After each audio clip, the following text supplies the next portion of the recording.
The witnesses, thanks very much for being here. This is an incredibly important conversation. It's interesting as we go back and forth across the dais here, that it's this perception that Republicans are all trying to get rid of all permitting and just rape the land and strip it, and Democrats are trying to be able to protect everything. I don't think that's really where anyone is on this, on either side of it. Reasonable permitting process. We all live in these areas. Senator Heinrich, you were talking about some of the challenges there. Pitcher, Oklahoma is considered the most toxic place in America. It was a lead mine for 100 years. It's still the largest Superfund site, and literally we've had to evacuate everyone from the entire town. It's a ghost town now. All buildings are there. Everyone's pulled up as we try to deal with. The way we used to do mining was terrible. It was expedient.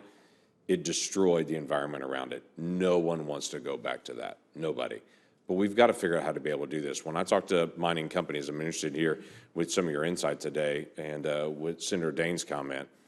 It's always about why would you do mining? Why would you even try it now when you go through the whole long process, but then at the end of it, someone can sue you and it just delays everything out and it ends up never being answered. If there's a small group that doesn't want any mining at all there, regardless of what the national need is, how do you get around that and how do you deal with it? And so there are major issues that we have to address that are hard questions. How do we make sure that we actually do this environmentally friendly, but how do we make sure we actually get projects done and we have the private sector? Otherwise, every project's going to have to be a federal project, and we all know what that's going to mean. We have 12,000 plus mines that are actually happening in America right now, and a lot of them are doing it extremely well. So we've got to be able to figure out how to be able to balance this out. Dr. Fortier, I want to ask you about the mapping. You talked about the Earth mapping, the Earth MRI. I love the name of it, by the way. There was a time period when this was all moving, and we'd actually map more of Afghanistan than we had of the United States. I would assume we're caught up on that. Where are we? When will this project be done? Yes, thank you, Senator. The Earth MRI project is, I think, a fundamentally important initiative, and we are very appreciative of the influx. So when will it be done? I don't think I can give you an end date, but what I can say without fear of contradiction is that the money that has been injected by the bipartisan infrastructure law will vastly accelerate that process. So is that 20 years? Is that 5 years? I don't know the answer to that. I can perhaps get one of our people that run that project to give you a better idea what the timeline is, but I would not hazard a guess. It's a big initiative. It's a big initiative, and it is accelerating with the influx of funding. So I have a question that's been brought to me before, and that is about processing minerals. We really talk a lot about the mining, but the processing part is another whole step, and that's very significant.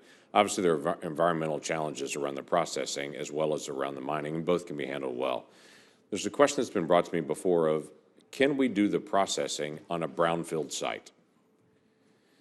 So there are unique challenges, obviously working in a brownfield site already with environmental challenges there. But are there ways to be able to move the processing to a location that's a brownfield site already, and to say, while we're working on the other environmental issues that are here already, we also have something else that we're trying to be able to manage as well? Is that faster or slower to do that? And I'm not going to ask either of you to commit to it, but initial impression, Ms. Padilla, initial impression on that. Thank you, Senator. I think we need to look at all of these options because siting facilities like that are difficult. So processing facilities by themselves, if you're utilizing a site that's already been heavily industrialized, you're likely going to have an easier time through permitting. Right. Shmabi, what do you think? Yeah, and one of the advantages of the uranium fuel cycle is the energy density of uranium. And so we don't have a proliferation of a lot of mines and a lot of processing facilities, but clearly it's easier to expand on a site that already has the community acceptance and everything going forward. So yes, it is a easier path forward, but we still have to go through the steps. Right, there's still lots of steps to go through. We're just trying to be able to find, we've got to get practical solutions in this process of how do we actually do some of these things. And I think what I'm throwing out is this even an option, something that we should consider to be able to walk through this? I'm going to stick to Joe Manchin's term of Dr. Z and be able to go from there. Yes. So my question to you is, in Oklahoma, multiple other states that are around that are doing oil and gas development, they've got produced water that's coming out. The produced water that's coming out in multiple areas, they've found lithium in it. Have you done experimentation research on the issue about produced water coming out of oil and gas wells and actually producing lithium, or any of you tracking that as research? Yes, Senator. We have a project with the Department of Energy where we're looking at the produced water coming out of the Marcellus and Utica unconventional formations. And we generally find, we've looked at lithium, we generally find the concentrations between 80 and 120 milligrams per liter.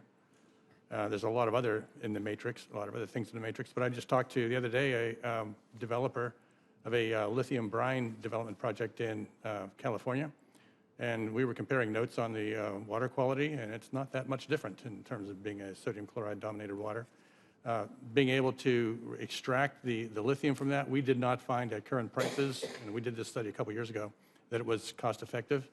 When I talked to the brine developer in California, he told me that they like 200 to 400 milligrams per liter, which is about twice what we're getting.